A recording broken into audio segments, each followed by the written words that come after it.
It is no longer news that the world's population is increasing at fast rate. It is no longer news that it's going to be tough to feed the extra mouth. Climate change is turning fresh water into the planet's most scarce resource.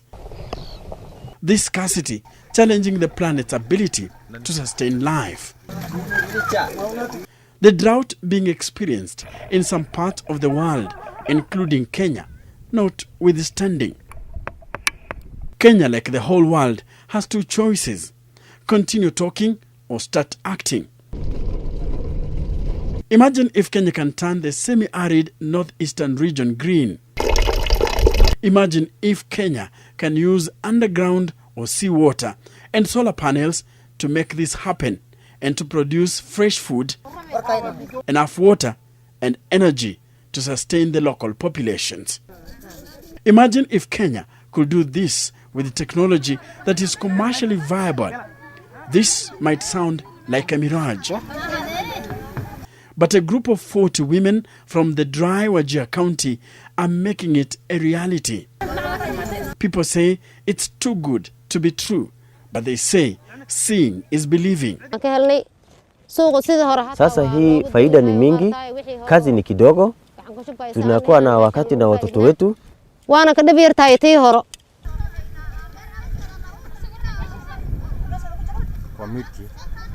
The vegetables are grown inside these shade nets. Borehole water piped into the shade net is used for drip irrigation, and some evaporated into the air to create cooling and humidification into the growing zones. This creates excellent growing conditions for farm produce. Our farmers are not really, not really farmers, but now they have turned as real farmers. The journey to this initiative began after these women were forced to abandon their traditional pastoral life, their livestock having succumbed to the ravaging drought.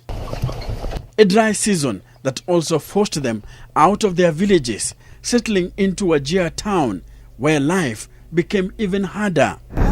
They had to change their mindset, and crop farming would be their landing stone. It started here, inside shade nets made of mosquito nets. And the work cut out for them was very tedious. 3 times a day, they had to draw water from boreholes using plastic containers before sprinkling them on the crops. For this group, things were looking good compared to their pastoral life, but it was not the best. So they sought the help of Wajir County government and the World Vision Organization, and technology was incorporated into their venture. Solar energy was installed to power the drip irrigation, and shade nets were changed. This drastically improved the size and texture of their produce. Tomatoes that they produce, as well as the capsicum, it is consumed at home. That means there is household food diversity, as well as the amount that they take to the market. They are selling at a good price.